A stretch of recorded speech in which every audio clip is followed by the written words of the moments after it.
Hey guys, welcome back to Wind It Back Watches. Today on the bench, I'm currently working on this Timex automatic. This is a rare model. Normally you come across the typical Timex throwaway manual wind watches, and I've not come across an automatic one before. I bought this at a flea market from a guy who he typically buys and sells watches himself. He fixes them up there at the flea market itself, puts batteries in watches for people, and he let me go through his basically his graveyard pile, and I made a deal for I think 160 for quite a few watches, and this was one of them. And this and a couple Seiko tanks were my main watches from the deal that I was banking on I could hopefully make a little bit of money on.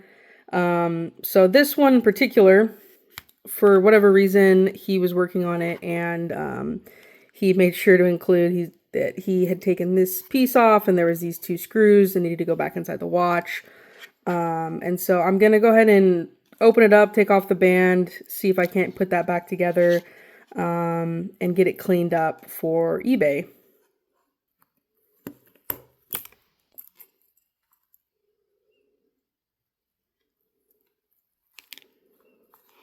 Those are pretty stuck on there. Definitely dirty.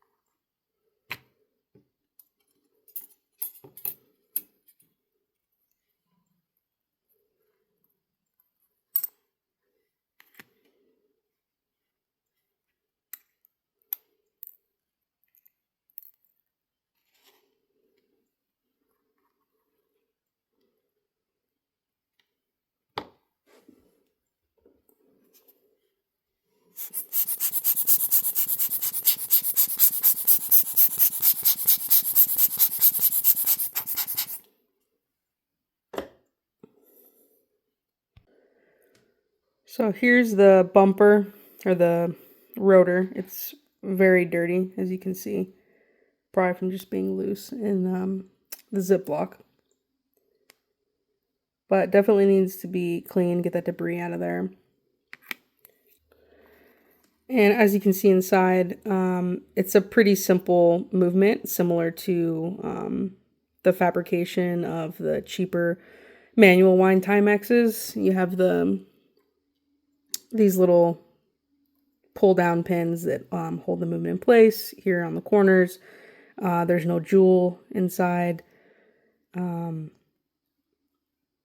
honestly was going to just kind of clean this up, put the bumper back in, and get it cleaned up and get it listed on eBay, because generally when I buy and sell watches, I actually mostly sell a lot of parts watches, and I make sure to list that, you know, they're not working or what the issue may be with them, because a lot of other watch enthusiasts like myself who, you know, want to practice on a certain kind of watch or want parts for their watch, it's super helpful to be able to go on eBay and just pick up a parts watch and, you know, use what you need and learn on watches that you want to learn. So like, I know there's a big collectability with these specific type of Timex automatic watches, particularly because this is a dive, or probably more like a faux dive design on this Timex.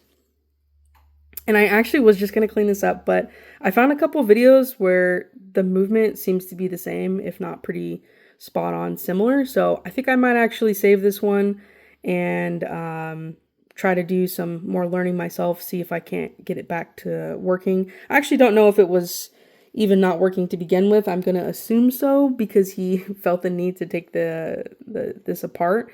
And then I don't know if he decided to change his mind, or he just, like me, has way too many other projects and stopped. But I think I'm actually going to hold on to this one, even though this is the majority of the money that I'm going to get back from that purchase, because at very minimum $100 from this, but I would expect to get a little bit more than that for this watch, even as parts not working, because they are a desirable model. So I'm actually going to go ahead and package this back up together, make sure I don't lose any of these pieces, and kind of leave myself, what I like to do is I leave myself notes, like for example, here I have this other project. This is a very cool Seiko presidential dial. Actually, let me take it out and show you.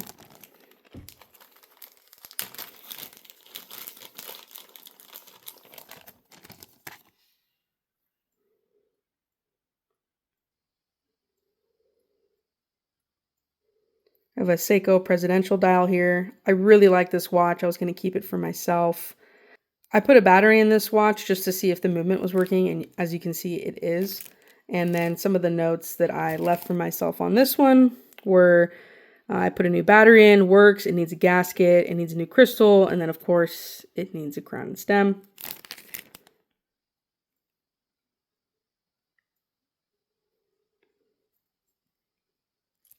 So for the cost of the crystal, the gasket, and then the crown and stem, of course, this is another project that's kind of gotten pushed to the side, specifically because this is going to be a personal watch for me. I'm going to keep this because, you know, those costs add up, and I try to focus on listing the watches for eBay that make us back money.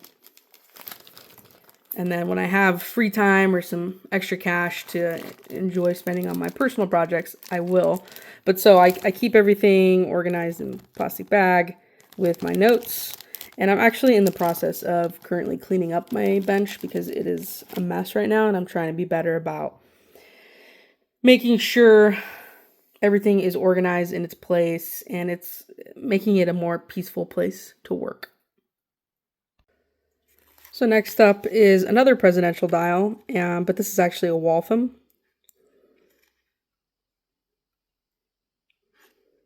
Not in the best condition. Obviously the crystals needs to be replaced. And then it is the original band, but it's missing a link here. But I went ahead and put a battery in it and it does work. So I will still list this one because this is again a watch that, you know, somebody will want, whether to fix for themselves or to fix their own watch, use pieces of this to fix their own watch.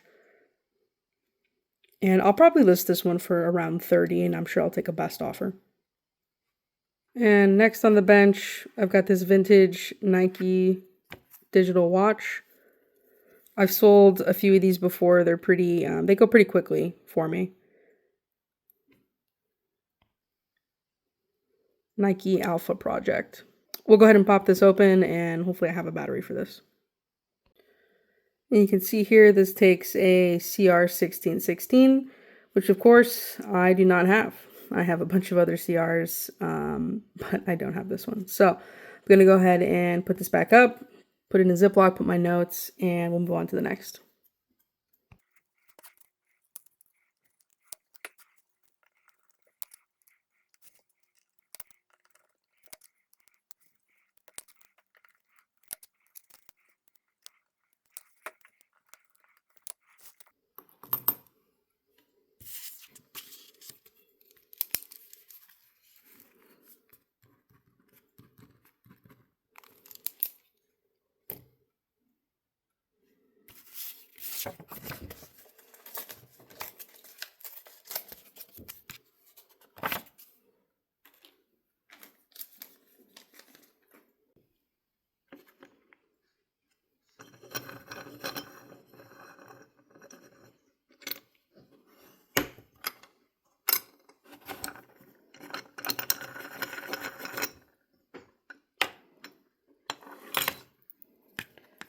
Just put a battery into this vintage Loris Sports. This was made by Seiko. And it's actually got a cool full lume dial. I don't know if you can see a little bit there. I'll go ahead and clean this up and then this will be listed as well on eBay.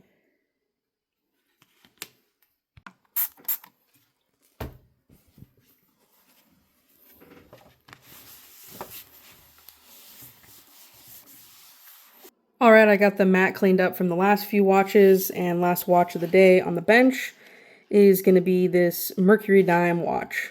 And I just recently discovered that there's some value to these older coin dial face watches, which I didn't necessarily think originally, but I sold one recently. It was a $50 quartz watch, and I sold it for about $30. And I think I can get about similar price out of this one if it's working. So unfortunately, it's obviously missing half the strap. So I'll go ahead and remove the strap, open it up, get a battery in it, and hopefully it's working. And then if so, I'll clean it up and get it listed on eBay as well.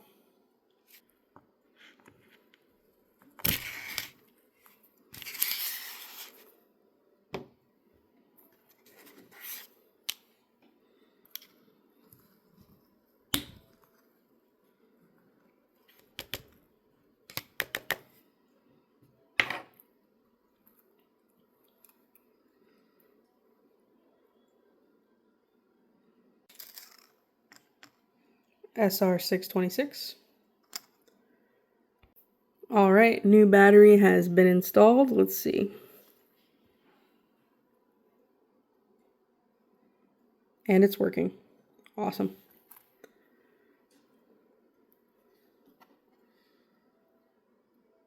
Clean that up a little bit. You can see a little bit of my mess, but I assure you it is a lot cleaner than it has been, and I'm making progress.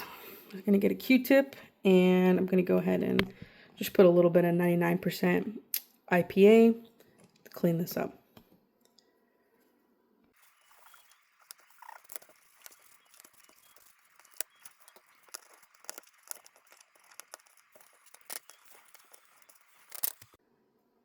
All right, I took the other spring bar off and cleaned it up. It's looking really nice. I'm actually really surprised at the value on this watch. I'll probably list it for 30 to 35 even without the strap.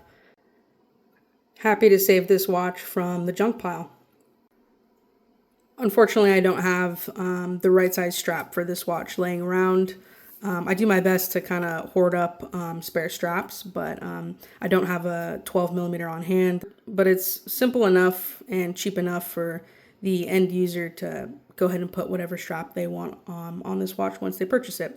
So let me know how you guys like this new format. I'm kind of playing around with showing you kind of what I do and, you know, bringing you to the bench and looking at projects. And I'm kind of trying out something different, kind of more of a vlog, what's on the bench style approach, just something pretty low key.